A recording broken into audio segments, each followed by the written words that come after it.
Comedians have been depressed for a long time, and I'm not sure why. Is it the highs you get from stand-up affecting like the normalcy of everyday life?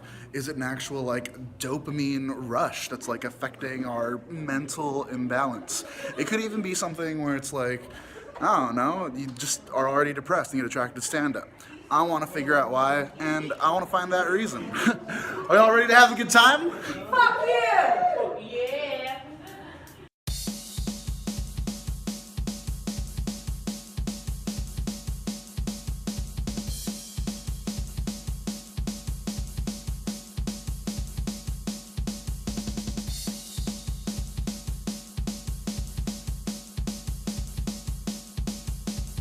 Hey, my name is Erik Escobar, and here are some of my friends. Here's an amazing gentleman named Jake Tavarin, and here's Jake with a milk bottle of beer. This is Jimmy Wolpert, Meredith Flanders, Eric Blake, Alvin Shin, Brandon Jetty, all amazing, hilarious people with two things in common. One, they're fantastic comedians. Two, they're dead. And it sucks. In 2014, I lost nearly a dozen comedians to suicide, mental illness, and overdoses, and those were just in my friend group. We hear about Robin Williams, Mitch Hedberg, and a variety of other comics not only dealing with, but often losing the fight to depression and mental illness. From Pagliacci to today, there's always been this notion of a sad clown. But why? I thought there was no better place to find out what this relationship is between comedy and sadness than asking the one group of incredible people who might have the answer. Comics. Hi, my name is Kurt Maloney. How are you doing? I'll do the questions. Hi, my name is Mike Over. I am a comedian, now living in Chicago. Originally from Southern California. I'm 34 years old. Birth month is September. That's the last I'm going to be funny on this, because this is real serious. Well, I am John, two-time Brothers Open Mic Challenge winner Taylor, and I'm doing the interview for Erik Escobar. Hey, my name's April Lotshaw, and let's talk about depression and comedy. Is there a connection between comedy and depression? Yes. Oh, yeah, definitely. I feel like most comics are broken. So have I experienced depression, anxiety prior, before, or during, or after being a comedian? I don't know. Obviously I can't know about the after, but I'm going to assume that I still have it, and it'll probably be worse as a result of being in comedy. 100% of the comics experienced depression and anxiety prior to doing this. And I'm one of the very few Muslim mentally ill women. Few Muslim women. I'm the only one that I know of that talks about the mental illness too. Wait, I forgot what the question was. I started doing stand-up when I was 17. I think I was officially diagnosed when I was maybe 22. I had some problems during college, and then after college I had a job that had insurance, and then I was able to go and actually see a professional who was like, clinical diagnosis, actual clinical depression. Actually, I actually have really bad mental illness I've had my whole life. I have something called schizoaffective disorder, which is a mood disorder with psychotic components. Kind of like bipolar disorder. So I've had depression since I was 10. I was bullied when I was 10. I actually tried to take my life. But don't worry, it didn't work. And I tried a couple of times since then. Hey, Forrest. You know there's no mic, right? I didn't know that. Okay. Don't worry about what I just said. I was trying to be helpful, but it wasn't helpful. I think because that person doesn't like me very much. Anyway, that drama doesn't need to be in this. You don't know who it is. Oh, I said the name, didn't I? Anyway, mental illness. Before I started comedy, I've been diagnosed and in treatment for a slew of mental health issues, anxiety and depression definitely being prevalent. I don't know anybody in my field who doesn't experience the feelings that I feel. I feel like it's quite common for comedians to have anxiety and depression, or one or the other. I definitely feel like we all are kind of like that sad clown. We're all kind of hurting inside, but the way that we try to make it feel better for ourselves in a therapeutic way is letting these stories out, jokes out on stage about pain. And then it's also helpful for the audience because they get to relate to us. So it's I don't know one comedian who hasn't experienced total depression or severe anxiety. Yes, I've experienced depression, but I was also raised Latino, so like I didn't have a right to be depressed. you know, if I wanted something to cry about, my mom would give me something to cry about.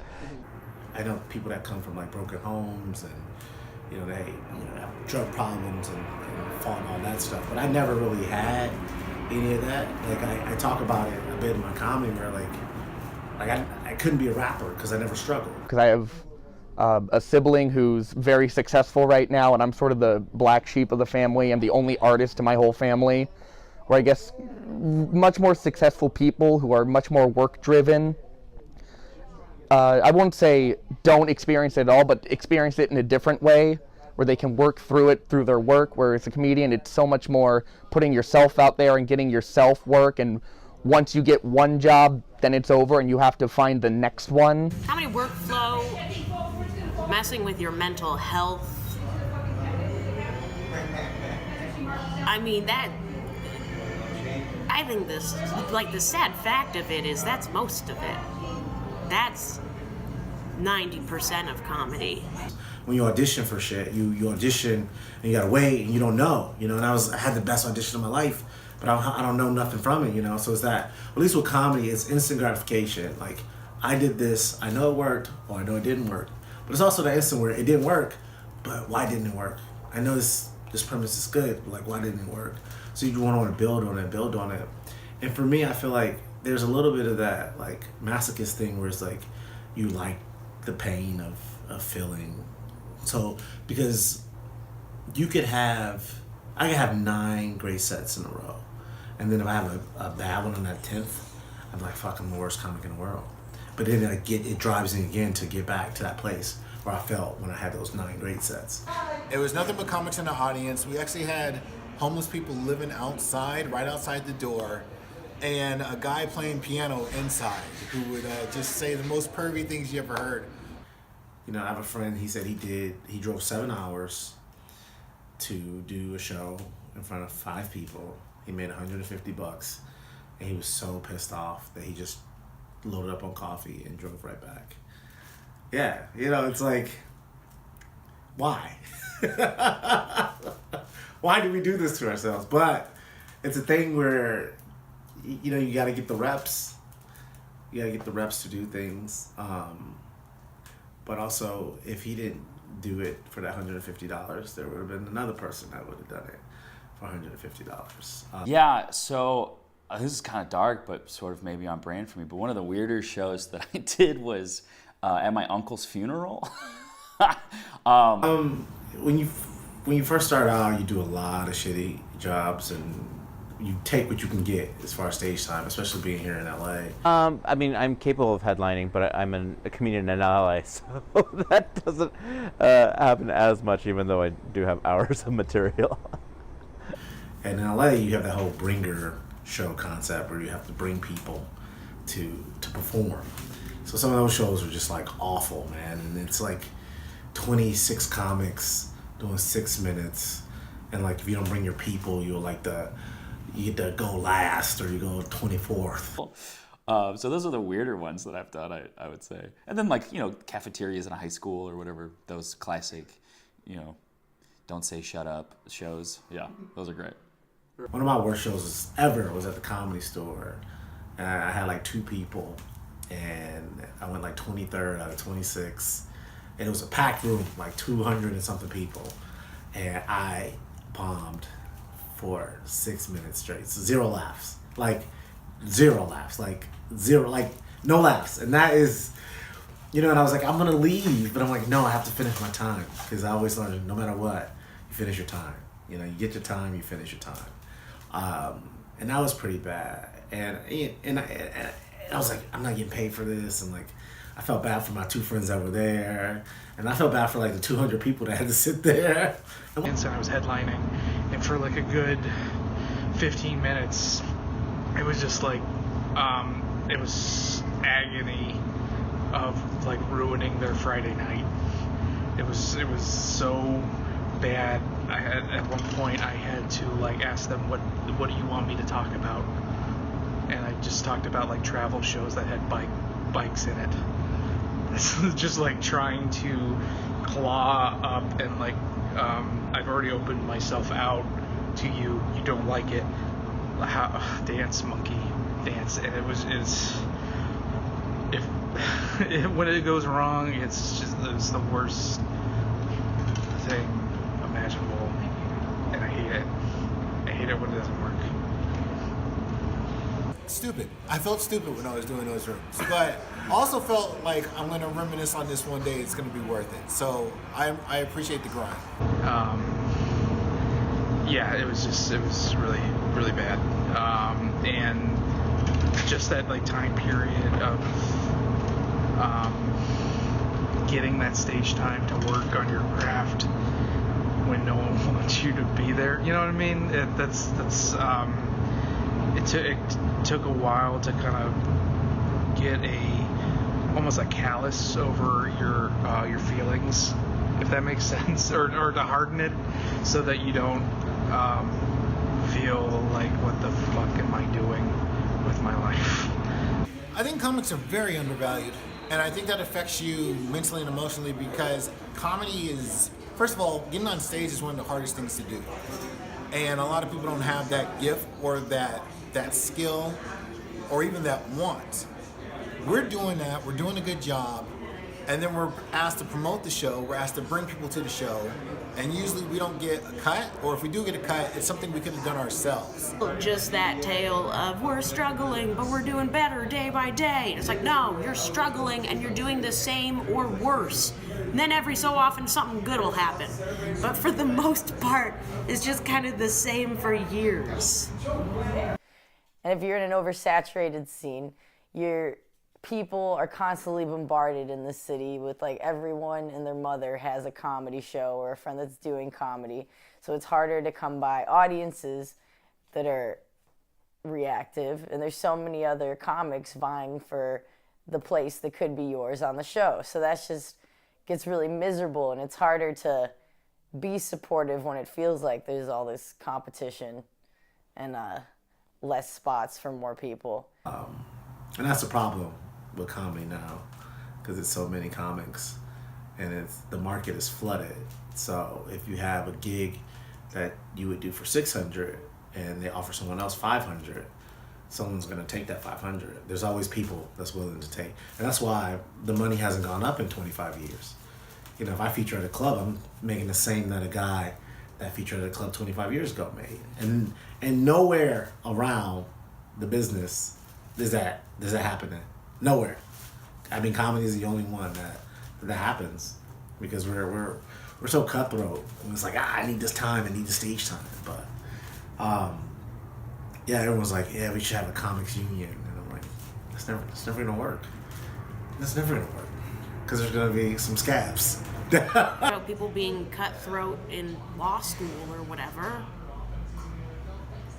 Comedy it's so subjective what you think is funny and not funny. You know, obviously there are clearer levels of it, and that's what leads to a lot of this jealousy and pettiness and, you know, frustration.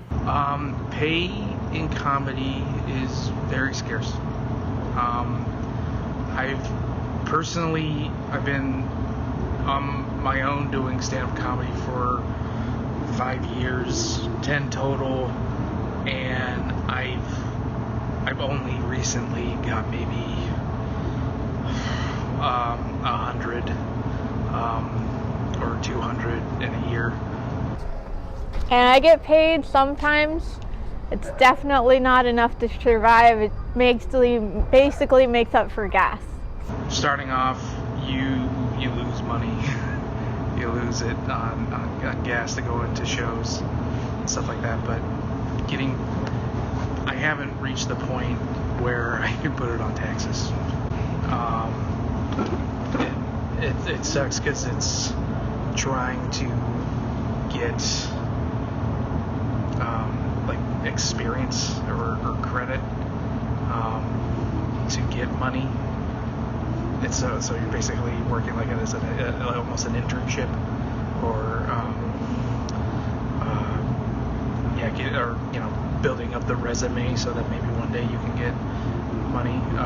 I've been lucky enough to do like a co-feature set at a comedy club, and that's doing 9 shows and 10 minutes a show. I get 150 for the whole week. Since I started up again, I'm back where I was when I was doing it before, which is if I don't go out on any given night, I screwed up. I'm like, oh my God, why am I not, am I allowed to take a nap this afternoon? Because I haven't written anything. I have a show tonight. Have I prepared for it? No. Do I have time to eat dinner? No, I'm gonna work on this set before I go out. And any night you take off, unless it's like maybe the 1 in 6 nights you're not doing either a show or an open mic, then any night you're not working is just the stress. There's just tremendous stress. I mean, and it's guilt induced, it's fear induced. If I don't work hard enough, I'm not going to be successful. If I don't go to the show, I'm not going to get seen. I'm not going to get better. If I don't go to this, then they're going to book that other guy who did show up. So yeah, it's a whole cavalcade of things that go through your mind on a night when you don't have a show. So you end up going out, spending all your time in bars. Did I mention I don't drink? So yay, bars. I spend way more time in bars than a lot of people who do drink. And even then, there's a lot of mics that are lotteries. You might not get up, and you are devoting 3, 4, 5 hours of your day, of your life, to maybe getting on stage. I mean, if you can do that, that's what we call the grind. And if you're not willing to grind it, then you feel like you're not going to get anywhere. So if I did an open mic last night. Did I have to? I had a show on Monday. I got a show Wednesday. I've got shows coming up. But I still had to go to do an open mic and do those 3 precious minutes, or else I would have just not been able to sleep. I would have been like, oh, I should have gone out. So it can really weigh on you emotionally to put so much hard work into something, not see any return, and have to do it, and it doesn't really lead anywhere. So that can definitely weigh on you as time goes by. So I moved to Chicago, and I had been doing a lot of stand-up out of Pittsburgh. Like I'd driven as far as Wausau, Wisconsin, and Springfield, Illinois, from Pittsburgh to do gigs, and it was fun. Gigs with hotels. Remember that, kids? And when I got to Chicago, I'm like, well, I'll just keep doing it there. And I went to a couple of open mics, and the first one I did, I remember distinctly, it was at a coffee house, and people were playing Go at the tables in front of me, because apparently they scheduled open mic night and Go night at the same time. So that didn't go well. But I also was doing this act that I'd been literally doing in clubs and colleges across the country, as we say. And it was pretty polished, and that's just how I was. And just crickets. I think what kind of defines you sometimes is how you walk away from a bomb. And most times I feel like, I think at this time period of history, the fact that we're able to go on stage and tell these silly jokes is a privilege in itself.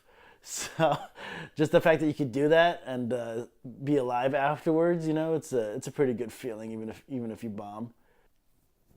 If you're bombing and then it sends you into a spiral of depression or anxiety, like if you have depression or anxiety, like you already have those things. You're not just suddenly going to develop a mental health disorder because you bombed. And if you are that greatly affected by bombing, you might as well quit now. You're not going to do comedy for very long. It's just, you don't have, it's a kind of you can definitely develop thicker skin over time. That's definitely true. I've definitely seen that in myself. But at the same time, I don't know. If you're for example, if you're a depressed person, you're used to getting depressed, like whether it's because you have a bad show or like this trigger, that trigger, no trigger at all, those waves are still gonna like come and hit you, regardless of if you like take the trigger away. You know, it's not necessarily like causally related in that sense. I see comics. It's really sad, and I enjoy the process so much.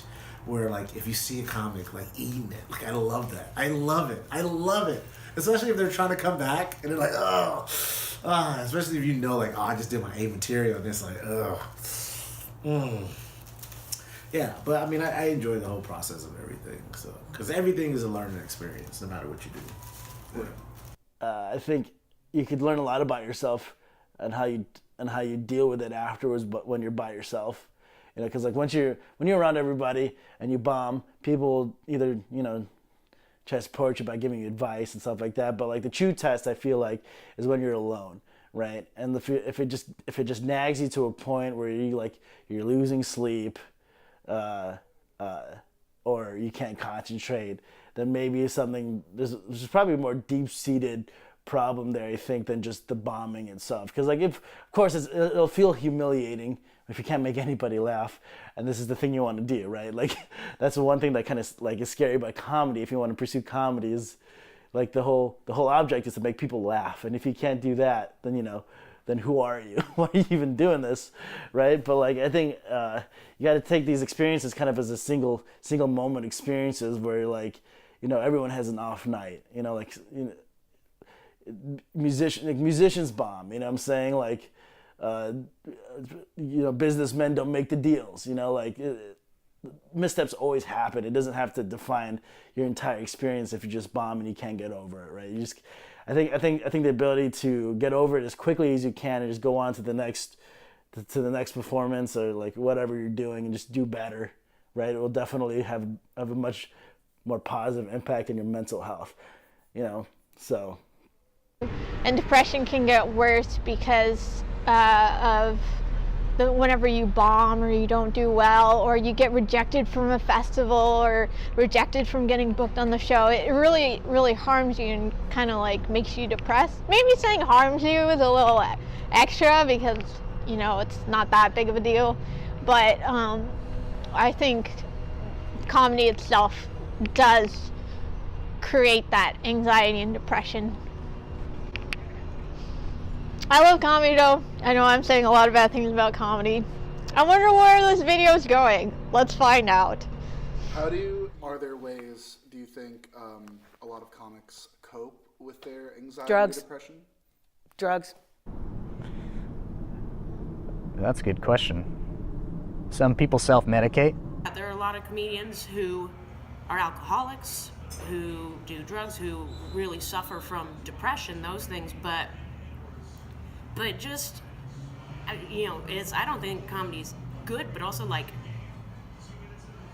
it is better than probably they would be doing without it a lot of the time. Yeah, I mean, a lot of comics have drinking problems because in the way that comedy can be a numbing agent, so can alcohol, so can food. There's porn, sex, destructive relationships. Any of those things can be a vice or a numbing agent to not feel the things you're feeling and not go through it. For sure, I have more than just comedy as a vice. Like I also drink, I also smoke weed. I mean, as a comedian, you have the highest highs you can have with laughter, with good sets, with good shows, with steps forward in your career, but then the rest, it's completely out of whack with normal life, which is kind of up and down here, and then that type of a dopamine hit is like up here, and people have, obviously the very obvious ways people deal with it is they drink, they do drugs, they fuck around, they whatever. I feel like there's a lot of comics that don't know how to cope with stress and anxiety and stuff like that, so they do turn to drugs, and we've lost a lot of great comics in the scene. A really close friend of mine that I used to run shows with took his own life. A friend of mine from Japan took his own life, and a friend of mine recently from San Diego took his own life, and it's all because of depression, and they were all comedians, performers, but they just couldn't hack it, I guess. And those are just three that I can think off the top of my head. I know that there are more. Unfortunately, it's very sad. Like right now, I'm keeping my composure about it because I've cried enough, but it's definitely a problem, I think. Recently, and it's crushing.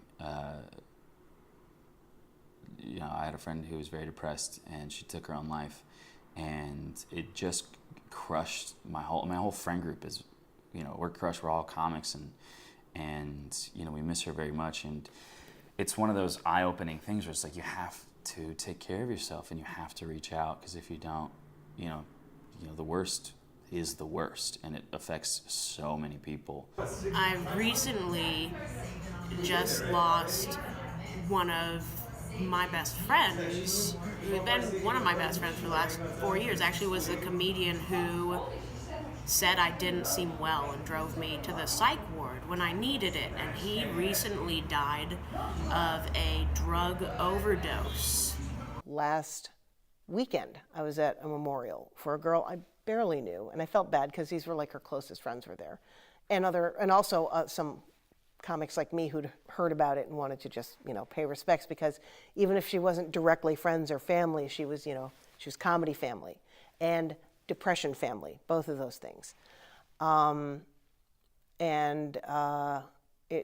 There's this pervasive feeling of this could be any of us.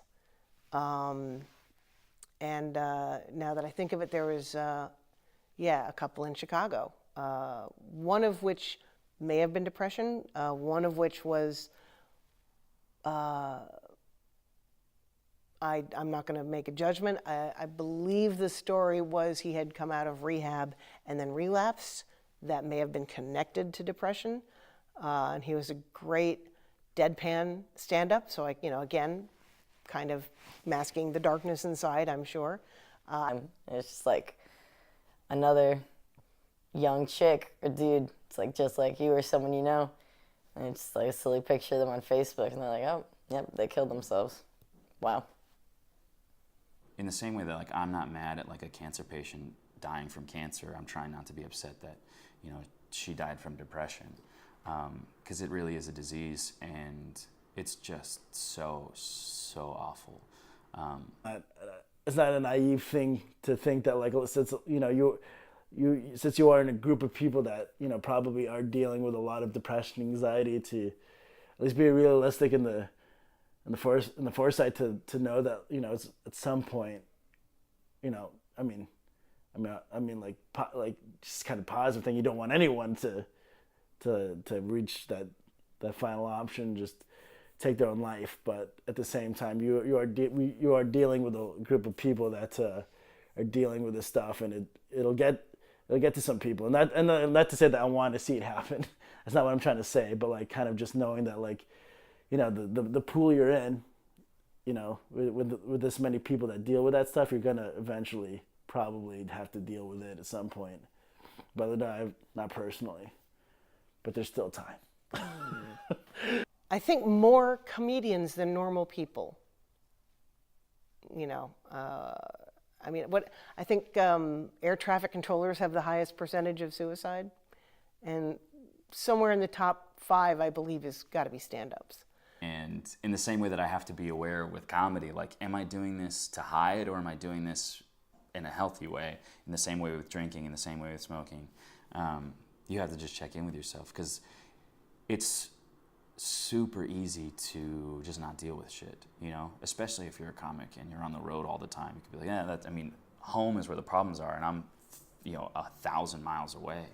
You can do that, and there's just easy justification jumps that you can make. It's super helpful that I have a therapist who can just be like, no. And I'm like, yeah, you're right, I'm not tricking you. She's great. I think it's really important to talk about mental health among comedians, because just the rate of mental illness is higher, the amount of suicides is higher, the amount of self-destructive behavior is higher, and we really need to talk about it so we can address it, because it's not going to get better if we don't, or if we just kind of brush it off, or even just joke about it and leave it at that. You know, because like, I mean, a lot of comedians are struggling, not just like with that stuff, but with like financial problems. So, you know, not a lot of them have access to like that kind of those healthcare options, for sure. Comedy doesn't pay me, which validates me sometimes, but also causes me a lot of stress and sadness and anxiety. And I'm on antidepressants and I need therapy, but I don't have health insurance right now. So I have to wait to get more of it. It is an epidemic, depression and comedy. Is there a easy solution? Probably universal health care. And easier access to mental health. I had the start date for Obamacare in my calendar because I had been turned down by insurance companies, and it wasn't even, oh, we'll insure you, but it'll cost you $1,000. It was like, no, we will not insure you, because I came with with med needs, and I was a lost cause. And then that day, I remember got insurance and I could afford it, and it's literally saved my life. When people say, oh, we don't need Obamacare, nobody gets free medicine, it's like, well, first of all, it ain't free. Second, I would probably be dead without it, straight up.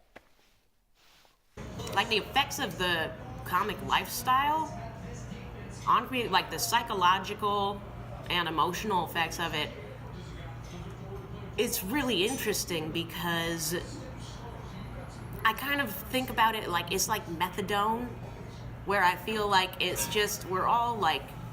a way of trying to escape your problems or kind of look at them out of the corner of your eye, be able to deal with it. But I don't think it's healthy. I don't think it's not a super healthy thing to do, because you get into these weird brain loops of validation and of placing your self-worth on a skill. Ideally it should all be creativity, but it's not. You're standing in front of a room full of people who are accepting you or not accepting you, and that can become a big part of the drive. When a comedy show goes well for me and people are interacting with me, that boosts my self-esteem, but also my ability to communicate with somebody, because it's almost a let me show you my skill in order for us to become friends. Now when it goes terribly wrong, it has the polar opposite effect of I don't want to be outside. I don't want to talk to anybody because I feel like a failure. So much darkness. Yes, that may be it. I mean, it may be that actors are coming from a place of, I'm having fun on stage, even if I'm pretending to be dark. Whereas comics are like, this is my reality, and I may be smiling, but you know what's going on. It's that, the Pagliacci Tears of a Clown thing, where you can't pretend that. And the thing is, there's plenty of comics who are very happy, but somehow in coming up, they created something angry and dark, and they can still capture that on stage. But it still comes from a place of honest stand-up. Whereas I think people who just go in happy and, stay happy and are happy as they do it. There was a great theory, I think I heard it on Jackie and Laurie, two of my great heroes. They talked about how there's now this new generation of adorable, cute stand-up comics, which there has never been. We've always been kind of this ragtag bunch of whatever. Because all these people as kids and teens were medicated by their parents who thought they had, ADHD or this or that. And then suddenly they're adults and they're in the real world without medication.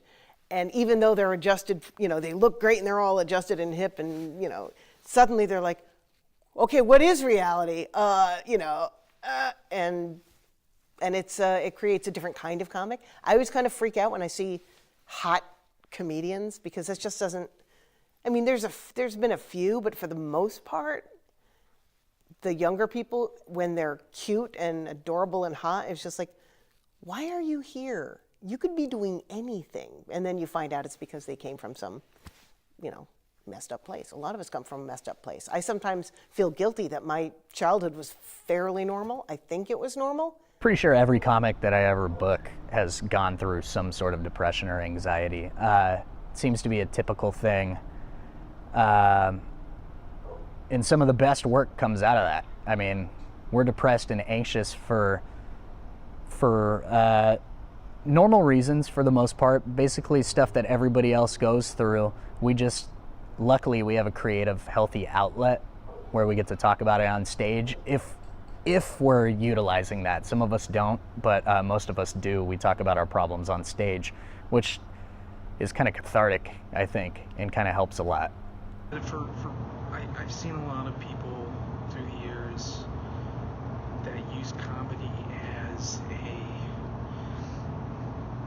therapy, and that's not good because it's not therapeutic because you're just saying it out loud. You're not hearing any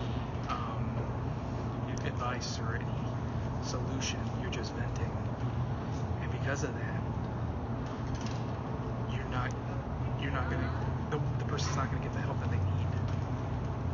True, it can be therapeutic to lay it out, but there's got to be a sounding board, I think, for one to hear what you're saying. You know what I mean? Instead of just venting. So I think comics that vent and using as a therapy tool, because every comic says like at an open mic, this is cheaper than therapy. It might be, but it shouldn't be a substitute. I feel like a lot of comedians try to at least think that doing this will bring them out of it or help, but at the same time, I think that there needs to be that realization too that if you do suffer from those things, just very seriously, right? You got to have some kind of external way to deal with it rather than comedy. I do suffer from depression. I see a therapist weekly. And I think stand-up is sort of a response to it. I know a lot of people that do comedy that have depression or anxiety, and getting on stage is the one place they feel like they have the most control. Because I feel like a lot of stand-up comedians in general, are control freaks, which is why we do what we do. But yeah, I at a young age experienced heavy loss, and my reaction to that, my brother died when he was 14, and my reaction to that was to start telling jokes. I remember some of the first jokes I started telling, people would come up to me. I was younger than him. They'd come up to me, and since they went to school with him, they'd be like, "Oh my God, you're Brian's kid brother. I'm so sorry." And it made me feel really weird. So I would start saying, "Oh, that's my phone, sorry. Stop it, Caitlin. That's my sister." It made me feel weird. And so I would say something back to them that made them feel as weird as they just made me feel. And they'd be like, "I'm so sorry. Your brother died. I'm so sorry." I'd be like, "Why did you kill him?"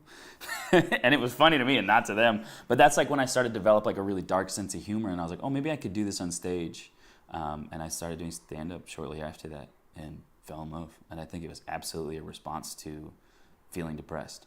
I've always had a humorous response to dark things. I have this sometimes this feeling in my stomach. It's like I could say the worst possible thing now because it would be funny, but I won't because it's wrong, I think.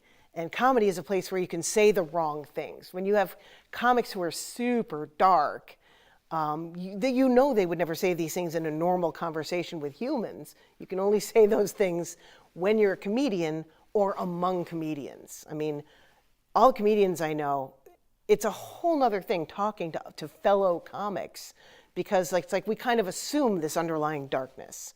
And we can skip about 90 minutes of small talk. Oh, what do you do? What's for fun? We all know, oh, you're a comedian? Oh, so you've lived in the dark place. Yes, we know.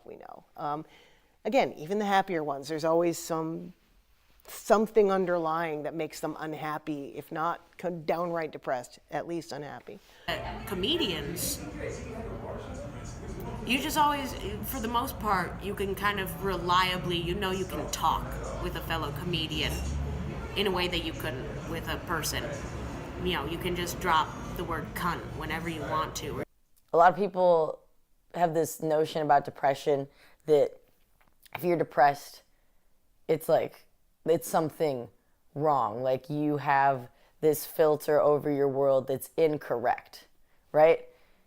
But I kind of think that what's normal, and it's a good thing that normal people live this way, but I think to like be neurotypical is to almost have that soma in like a Brave New World. You know what I mean? You have this like false reality happiness filter, which is a survival mechanism in itself, to be able to like get up and fight and survive and remain in the food chain.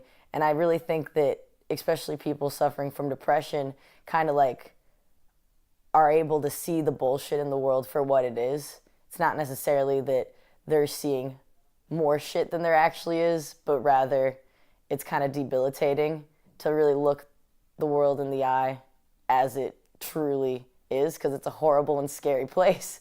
But then like one of the silver linings of that is then you're exposed to a lot of raw truth, which is a goldmine for comedy. To survive some of these backgrounds or whatever is going on in your head, sometimes the best or only response is to make it funny. Things like poetry and dance and writing and other things that have been more studied about how depression can affect the people who participate in those fields. Those fields have more room for artistic expression that is depressing and more somber. Whereas you'll see comedians a lot, like they'll talk about depressing shit or like how they're angry and how things suck. But at the end of the day, there's always some element of silliness, or like it's never too raw or depressing because you're still trying to make people laugh. You know what I mean? One of the reasons that comedy is so like important to comics, especially when dealing with trauma, is that is a thing where you go on stage like right afterwards, you kind of talk about it immediately. And it's when I was 5150, which for those of you not in the know, that means I was locked up for suicidal tendencies in a psych ward for 3 days till they deemed I was safe. And before going in, I was having a mental breakdown, but before going to the psych ward, I hosted my mic for 2.5 hours when I ran library. Then I drove a comedian home, and then I drove to another mic and went up again until it was maybe like 1 a.m. or something, when a good friend of mine was like, "You don't seem okay." And I just broke down, and that's how it went. And then after I got out of the psych ward 3 days later, I was going home to stay with family because, my family was terrified for me, all that stuff. I just had a complete mental breakdown. Yes, the next thing that I got out, and that night I went to one of my favorite mics and had a very drunk set with my mom in the audience, also very drunk, which I'm told is one of the best sets I've ever done. I've seen people come straight, like I said, straight from, getting broken up with a girl. Like, they get on stage and they go, "I literally just broke up with a girl," or "I literally just got evicted," or, "I just lost my job." The stage is such a release, and it helps to cope with any issue, because once you walk on that stage, you kind of become a comedian in a sense. So you take on a different persona. Like I'm John and in every other aspect of my life, but I'm John Taylor when I walk on stage. And John Taylor can make jokes, John Taylor can laugh, John Taylor can find the funny, whereas maybe John has to deal with it. You look at like Pete Holmes, he was kind of a comic when he was married. He was just starting out. and he'll say it himself, like he wasn't great, and then he went through this awful divorce, and now he's this huge star, and it's like that's because he took something that hurt him and found what was relatable about it and found what was funny about it, and then he made it into this comedy career. And like you can look at any comic and it does that. John Mulaney was an alcoholic, and now he's not. That was painful. He made it funny. Tig Notaro blew up after she was already very successful at her job, but she wasn't a household name, and then she got breast cancer, and she went on stage, she talked about it like hours or days after her diagnosis, and it was one of her best sets because she was already polished, for one, but for two, she took something that hurt and she made it funny, and that's something that she needed to do, and it's beautiful if you watch it or listen to it. That's like the level that I'm like, yeah, I want to get to that point. And I think it's because it's something in us that we have to do it. It's the only thing that makes sense in some of the most painful times. It's like, I gotta make a joke, I gotta make this funny, I gotta tell somebody this. And I think that's why there's so many of us, not because we become sad after, but because we were already hurting and then we found a way to make it less painful. Oh, God.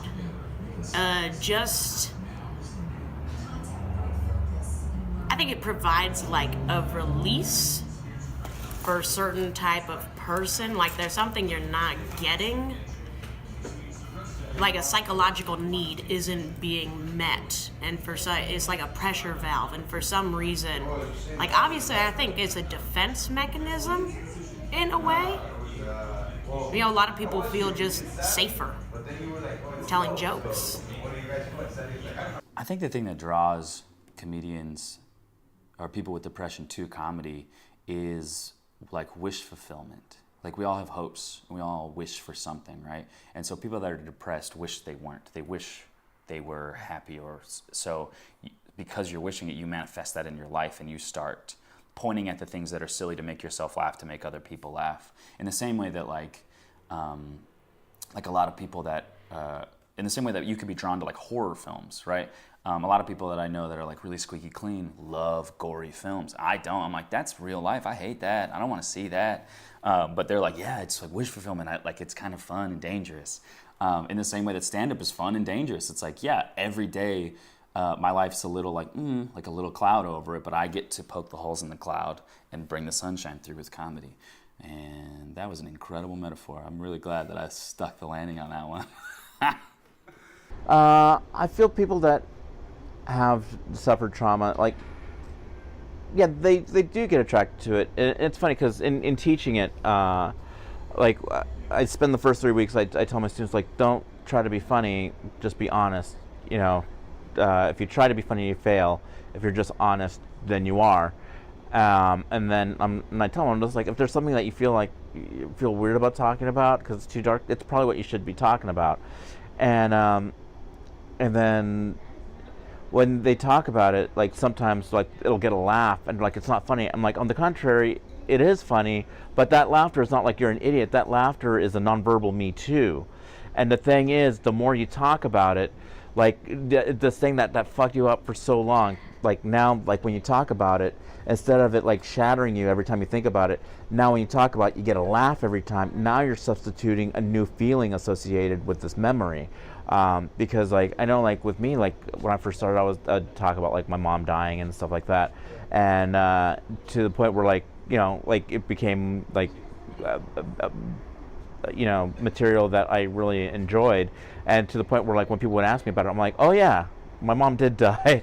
I don't think it's necessarily causally related, but the types of people that are drawn to comedy and just like the way you kind of see the world and need to perceive things to be able to find the humor in it is also a lot of the same almost like Instagram filter of perception that comes with having any sort of mental illness, So there's definitely that overlap. But that's kind of why I love being a comic. I feel like it's nice to like have fellow people that are kind of fucked up that all kind of get it,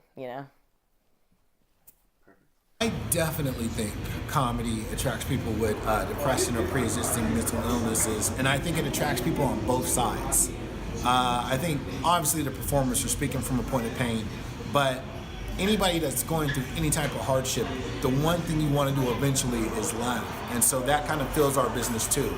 You know, you're having a bad day, you broke up with your girl, you lost everything, you just want to like go somewhere, forget about it. And you can go to a comedy club or you can go to an open mic and you can usually find somebody who can just make you forget and just make you laugh. And that's what I love about it.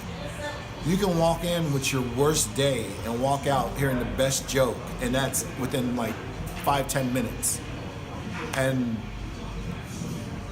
hopefully that happens to a lot more people than the other avenue where you just stay depressed or, you know, nothing good comes from it. So definitely I think comedy attracts misery, but it also helps. You get low down about it. Like if you think too much about what am I doing, I'm not, this person's doing better than me, you know, I had those bad 3 sets in a row, I haven't written a joke, you know, that was decent in a month. That sort of, it's, I don't know, I think that I go through like stages personally of just what I kind of know is going to be temporary despair, because it's not sadness, it's not having any hope. Going to therapy makes me a better person, a healthier person, which makes me be a better comic. And there's a lot of, and I used to think this too, where like if I get better, I won't be funny anymore. I think that's a thought that goes through a lot of comedians' heads. And it's a scary thought because you're like, well, I have to stay sad so I can stay funny, or I have to stay hurt so I can stay funny. And not everyone thinks that, but I think that is a thought process that goes, that kind of spread into the comedian's world. And I don't think it's true, but because I definitely think I'm a better comic now because I can go on stage and I can talk about what hurts about these sad stories in my life with my therapist, and then through that I can be like, great, on stage I can take the pain out and I can talk about what's funny about it, because every time something sad happens, usually something really funny is also happening in that moment. People always ask me, like, is it true that all comics are depressed? Is it true that, you know, that you're all miserable? And my answer to that is always, don't you get sad? Like, the only difference between a comedian and a regular person is that we're constantly thinking about how we feel in order to talk about it. Where we're not like going to a 9 to 5 but because we have to do this job so we can like pay for our house and our kids and be like, everything's fine. Like I can't be sad, because if I'm sad, that means everything that I've invested my life in is a sham. I absolutely think that comedians use humor as a defense mechanism or as a response to something sad. I see it all the time, and a lot of times comics will talk about it on stage. But if not, you can tell that they are funny. Like when somebody that is close to them or passes away or is going through something, like, you know, they get really sick, the comedians in the room will start to make light of the situation, because it's sort of a healing process. And it's a double-edged sword, because there's a healthy amount of being funny when something sad happens. But then, and unfortunately we see it in a lot of comics where they don't, because they're just being funny all the time, they don't process and actually go through it themselves. They're sitting there trying to be like, I gotta be funny for everyone else, and they don't feel it themselves, and so they kind of bottle it up. And that's why you have like really funny comics like Robin Williams, who takes his own life, because who did he turn to when you're the funniest man in the world? Who makes Robin laugh, you know? And that's the saddest part to me, which is why I go to therapy, because I'm like, I want to be funny, and I want to be funny in dark situations, but I don't want to take it on my own. So like, pay this lady $200, and I'm like, I'm not funny to her at all. Just sitting there crying and talking to a lady who listens. It's great. So something comics struggle with is free time. Like having too much of it is a bad thing. If you have too much of it, it's just the brain is too active, and it's really easy to let things slip or start thinking too hard about stuff, go to a bad place. And that's a significant thing about comedy, is that even if you have a show, that's your thing to focus on. But even if you don't, even if you have nowhere to be and you don't know if any of your friends want to see you because you're insecure about whether they really like you that much or whatever, you have mics you have a place to be and a productive reason for being there. And that's it's a way of staying busy always in a way that feels productive and growth oriented, even if it's just trying to work around your own depression.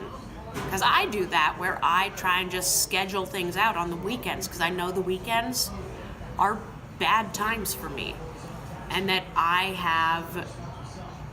if I'm left with too much free time, I'm just gonna sink down. It's just gonna make me worse than I was. I need to have that structure, and I need to always be some form of productive, or else the depression gets a lot worse.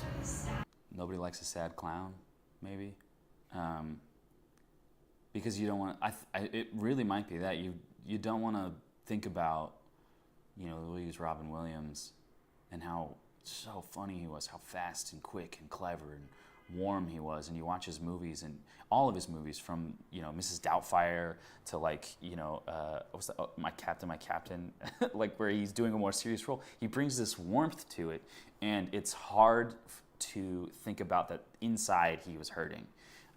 I think the connection between depression, anxiety, and comedy is that, one, it's relatable. Two, in my class I'm always just like, well, what made you feel? What's making you feel? And depression and anxiety is what's making you feel. Yeah, I would say most of the comics that I know have some sort of anxiety or depression. And I just think that there's a draw to it. When you have those things, you're drawn to comedy. As a sort of as a response or a healing factor, or just a way to talk about it in a fun and easy way. I think comedy does attract people with these pre-existing conditions, because when we are on stage and telling our stories and making people laugh, it's cathartic, it's therapeutic, it's a way to make us kind of feel better, and to have somebody relate to you feels so good. And anybody knows that. You make a friend in kindergarten, just by hey, I'm gonna sit next to you on this swing. Oh, you like to swing too? We're friends now. It's a similar experience where I get to be on stage and be like, hey, I have this problem, and this is how I deal with it. And when people are like, hey, me too, it's it's the best. Do I think that comedy heightens depression in comedians? No. I'll tell you why. Because I think if you're depressed and you're by yourself, you kind of let your mind wander. You don't really have anybody else telling you, hey, it's going to be okay, or you can't see anybody else going through the same situation. If you and another comedian are going through it, chances are if there's other people going through it, you guys can talk about it, now you can laugh about it. And now you're not alone. And that's, I think, one of the worst feelings is the feeling of loneliness. So you go to an open mic, there's other people, hey man, how was your day? You're talking about it, you're laughing about it. I really think it helps. I would say comedy helps, not heightens. Comedy makes those things worse, because when I bomb, since I'm hard on myself, I take it really hard, and it really hurts my mental health. And because I'm constantly meeting new people, or I'm being on stage and performing for new people, and sometimes sketchy situations, anxiety gets really bad as a result of it. So yeah, I still like comedy. I have reasons for doing it, but it's pretty bad for me, I'd say. Yeah. Without comedy, my anxiety and depression would be much worse. That's how I found, this is what I found works for me, and this is my path. This is truly how I feel. I definitely think maybe it could make it worse for some people, because you're constantly on stage, constantly talking about your problems and things and kind of bringing them to light all the time.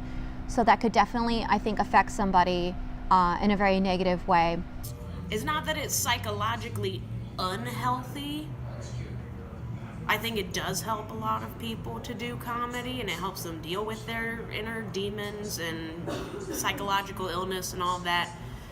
But I also think that that's still, you're just kind of looking at your problems from the corner of your eye. You're not dealing with them through this, and you're not it'll help maybe, but it could also, it's not gonna save you. It's actually a question I brought up at a mental event for a mental event.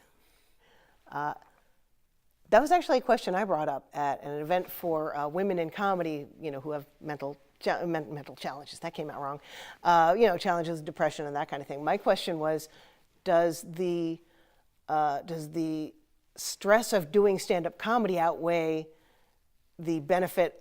Well, no. How did I put it? I was brilliant. Let me see.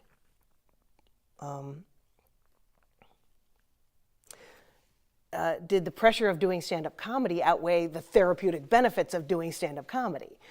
Because, I really don't like it when a comic gets up and goes, oh, this is therapy for me. This is cheaper than therapy. I go to open mics instead of therapy. You know what? Go to therapy.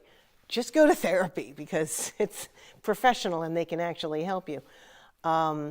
It's expensive, I know that, but it's better than going to an open mic and not being funny because you feel you have to vent. Please write the jokes before you go to the stage. Thank you. This has been a PSA from Amanda Cohen. I think there's this misconception sometimes where because to be it can be a successful strategy to really play into your brokenness on stage or to play into your anxieties or fuck the world and this and that. And I feel like sometimes when that's incentivized by a reaction and your material on stage, then you can almost be conditioned to fall into those patterns of thought and you're reinforcing those mental habits off stage because it's bringing you material and good fortune in your stand-up. For a lot of people, they're into uppers or, Coke or Adderall or whatever because, you're working 40 hours a week, you're trying to do comedy, you're trying to feel like you're moving forward in it. The obsession was always still comedy. But it can do that. It can make you abandon the other parts of your life, sort of. Or just stop caring. Why do I keep doing comedy if it's horrible? Is because I love it. Because I really like being pushed. If something's easy, then I don't like doing it, which is why I'm not really doing my field anymore because it's too easy. But comedy is very difficult. So it's just this puzzle that never ends. So having that puzzle to work on every day, on stage, off stage, is something that's really exhilarating for me. What brings me back to doing it after seeing a really bad show or having a bad show or going to an open mic and just there's so many comics making awful rape jokes and it just is not going well. And then you're just why am I doing this? Why am I throwing my hat into this ring? But then you have a good show and there's this little bug inside you that just I gotta have another one of those. It really is a drug that you chase. You have a show, when you have an audience in your hand and you can just, anything you say is funny to them and you can go anywhere with them. It feels so rewarding and it feels kind of powerful in a way. And I think the control freak in me is I want to get back to that where I'm I gotcha. And it's great for them because they're it was funny.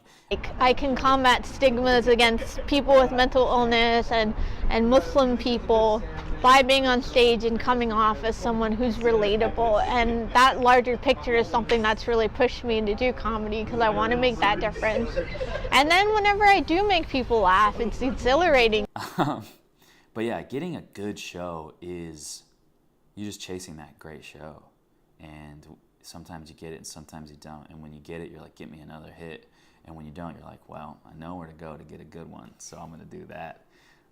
It is kind of like chasing a high, which makes sense with all the drug addicts and the community and all that stuff. But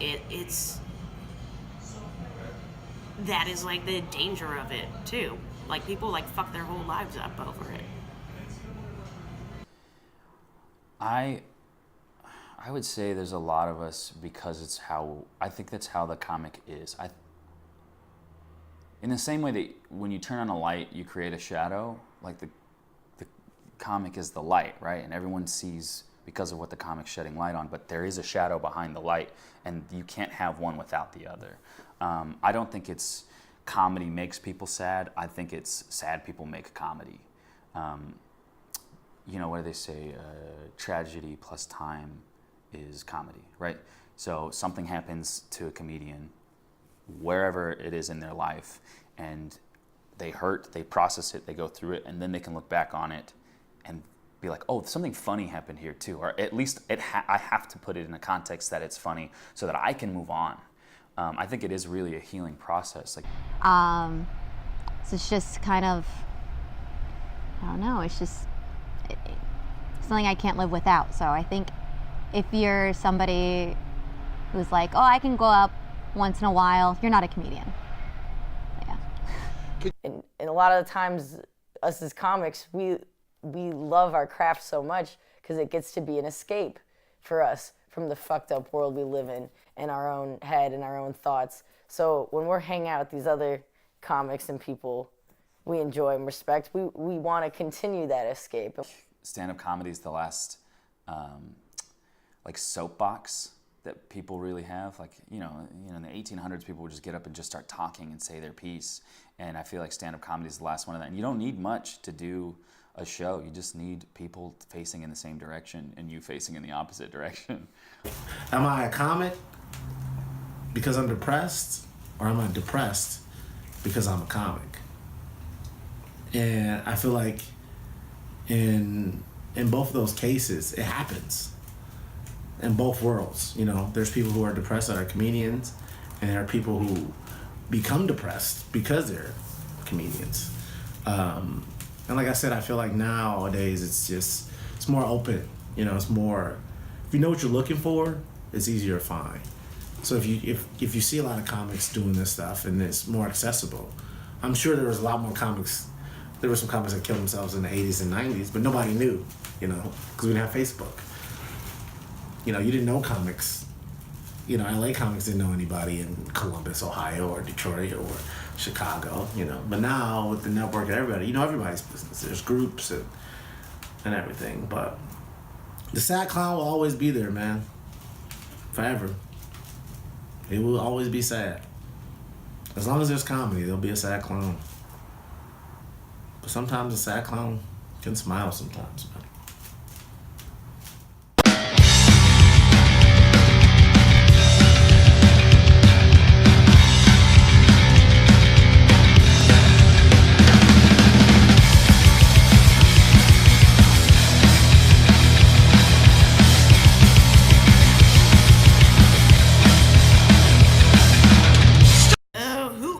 Talking about the sad clown. Oh, it's the comedian, it's the sad clown. I've listened to... Do you know how many NPR podcasts start with that exact sentence? What is the sad clown?